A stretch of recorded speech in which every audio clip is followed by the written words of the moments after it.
Yo, what up guys, I'm Sammy and welcome back to the Soul Brothers channel, and we got a big leak for you guys. So shout out to Sneaker Speculation for this leak, and I don't know how he got this picture, but this is a leak of the Nike Kyrie 7. Reading your comments guys, so I posted this on Instagram and there was a lot of comments, and most of them were negative. And a lot of you guys didn't seem to like it. You guys were saying it doesn't look good. It looks exactly like every other Kyrie, which I do agree with. Kicks R Us says boring, but the cushion looks great. Looks like Cushlon, maybe, hopefully, we'll have to see on that. Two Prince, which, you know, you got a lot of likes on this comment, says Kyrie 3 with a shark bite.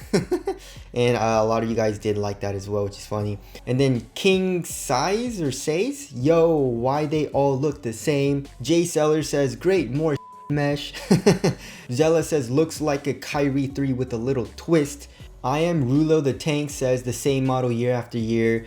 So a lot of you guys didn't seem to like it, unfortunately. And to be honest, I don't really like it all too much either. Yeah, I do agree with you guys. They seem to keep having the same exact designs. So if you look at his entire line, besides the 1 and the 2, which are very unique, these were both designed by Leo Chang. And of course, up until the 3 was also kind of different from the 1, 2, and 3. You know, when the 3 came out, obviously it was very different from the 1 and the 2.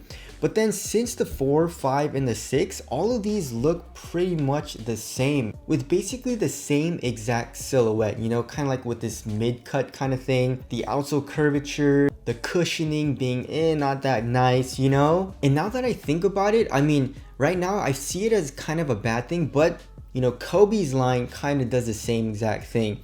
And Kobe's line is iconic. Kobe Bryant's signature shoe line is so dope. I love it. But if you look at it, like when I first got into, you know, basketball shoes and I was looking at Kobe's, I was having kind of a hard time differentiating his shoes because I didn't really know the shoes. You know what I'm saying? I always got cheaper basketball shoes because, you know, I didn't have the money back then, and I didn't really look at, you know, signature shoes. I just really couldn't. So when I started getting into basketball shoes and my friends were like, oh dude, did you see the new Kobe's? I was like, no, it kind of looks the same, you know? I'm sorry, I know some of you guys are probably disappointed about that, but that's just how it was for me. So if you guys see, I mean, like the overall silhouette, they're all lows and they all have like the same exact overall silhouette. You know, there's just a few key little differences, right? So from the 5 to the 6 to the 7 to the 8, the 9 and the 11, they're all very similar looking. And unless you really know the shoes, I feel like it's a little harder for people to differentiate them if you don't really know them, you know what I'm saying? But one shoe that's kind of different is the Kobe 10. The Kobe 10 is pretty easy to differentiate, and I guess even the Kobe 4 looks pretty similar, but all of these are very similar as far as looks goes. And I'm sorry, I'm sure a lot of you guys are gonna be mad that I said that, but you know, they do look pretty similar. But anyways, moving on to the Kyrie 7. It looks like, yeah, like that one guy said, like a shark bite or something. And that's just something that Kyrie really likes in his shoes. So I starting from his first shoe, you got some like teeth here, which I love. I love this design. The 4 has it, you know, with this. The Kyrie 6 has it here in the heel. The Kyrie 5 kind of has it, I guess, with the fly trap strap. But you know, I feel like they should kind of go away from this, you know, with the little spikes and the teeth. But you know, that's what it looks like. As far as the traction pattern goes, I have no idea. It looks like it's gonna be a storytelling traction, you know, like most signature shoes have. And as far as the cushioning goes, I can't really tell. There are some letters here, you know, where this plastic piece is, but I can't really tell what it says. I'm guessing it's probably Zoom Turbo. And you know, I guess that's okay. And as far as the foam goes, like Kicks R Us said, I hope it's Cushlon like the Kyrie 4, because it kind of does look soft and you can see some creases on it, you know. Of course, like Phylon does that as well, but I don't know, it just looks soft to me for some reason. But of course, the cushioning probably is going to be the same exact type of cushion as the Kyrie 5 and the 6. And I feel like it's going to feel exactly the same as these. And I think like if Kyrie likes something, he just keeps it in the shoe. He doesn't care. You know what I'm saying? So starting from the Kyrie 2, which featured the revolutionary outsole curvature, he's just like, yeah, I really like this. Let's keep it in my shoe line forever, you know? So it's always been like that all the way up until now. And I'm guessing it's going to be in the Kyrie 7 as well. Also, if you look in the forefoot, you have that plastic piece coming up, acting as a sidewall, so that'll probably be a very good lateral counter. And you can see these two plastic wing pieces, which looks very weird. I don't like it. And why would you need those wing pieces on the lateral side? I don't think you'd ever need that. It's like on top of the shoe, you know what I'm saying? I feel like this like light green, light blue plastic piece will be good enough for lateral support. But then they added those two plastic wings in the forefoot. The swoosh is basically in the same placement as the Kyrie 6, the Kyrie 5, the Kyrie 4, the Kyrie 3, the Kyrie 2 of course, no, and then the Kyrie 1, I guess it's kind of in the same place as well.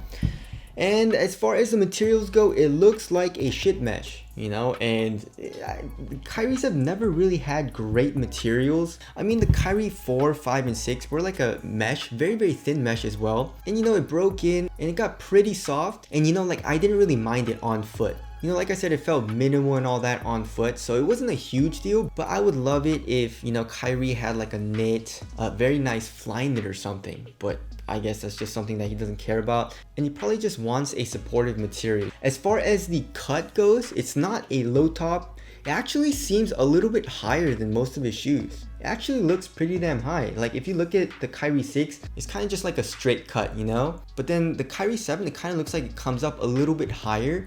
So it probably comes up a little bit more onto your ankle and onto your leg. So maybe ankle support's gonna be pretty good in the Kyrie 7. It was pretty good in the Kyrie 6 as well. I would say the Kyrie 6 has the best ankle support out of any other shoe in his line. And in the ankle area, there's a little bit of a pattern. There's a circle and it kind of circles out, you know, kind of like this in the Kyrie 4. And then in the tongue, it looks like there's going to be Kyrie Irving's logo. And yeah, I mean, as far as the aesthetics go, I mean, what do you guys think? I really don't like those two wing pieces on the lateral side. That looks really weird. But other than that, it just really looks like the Kyrie 3. It looks very, very similar to the Kyrie 3 actually, with just some teeth. So maybe the Kyrie 3 and the Kyrie 1 kind of had a baby, you know? As far as the price goes, I feel like they're going to keep it the exact same as the Kyrie 6, which I believe was like 120 bucks. It doesn't really look like they improved upon anything as far as like the tech goes, which sucks, you know? Like Kyrie, please improve something, change up the design. I guess I do like how they keep it consistent, you know? Like if you're getting a Kyrie, you know how it's going to feel. But like, you know, I want something a little different. And there's two things that I really want to see change in Kyrie's line, and that would be a better material and a better cushioning setup. The traction is usually really, really good, and you know, I love the outsole curvature, but the cushion, please make it better. Put a full-length zoom strobel in it or something, or maybe even the air strobel unit. The PG4 has it and it's 110 bucks. You can definitely put it in the Kyrie's. To me, the materials are not as important as the cushioning as far as like what I want to see changed in the shoe, because the materials since the 4 have been pretty nice on foot. So it's not a huge deal, but again, I would like to see a better quality material in the shoes. And also, I would like to see like overall a different design language than, you know, what we've seen. But what do you guys think? Do you think they should keep the design language the same because it is Kyrie's like overall look and design in his shoes, like I guess Kobe's signature shoes, or do you think they should switch it up? Are you guys kind of sick of this design, or do you guys like the consistency that we've been seeing in his entire line? Tell us down in the comment section below what you guys think. But yeah, I'm guessing this is the Kyrie 7. Like there's really nothing else it could be, right? It's time for the Kyrie 7 to come out. It usually comes out like during the holidays, like November, December, if I remember correctly. So this is a pretty early look of this shoe. You know, of course, we've seen the Kyrie Low 3, so it's obviously not the Low 3, and obviously the shoe is not a low. We've seen the Kyrie Flytrap 3, you know, that came out recently, so there's really no other shoe than I guess this being the Kyrie 7, unless they make another line, but that's pretty unlikely, right? So anyways, that's the Kyrie 7 leak. Thank you guys for watching, and I'll see you guys in the next one.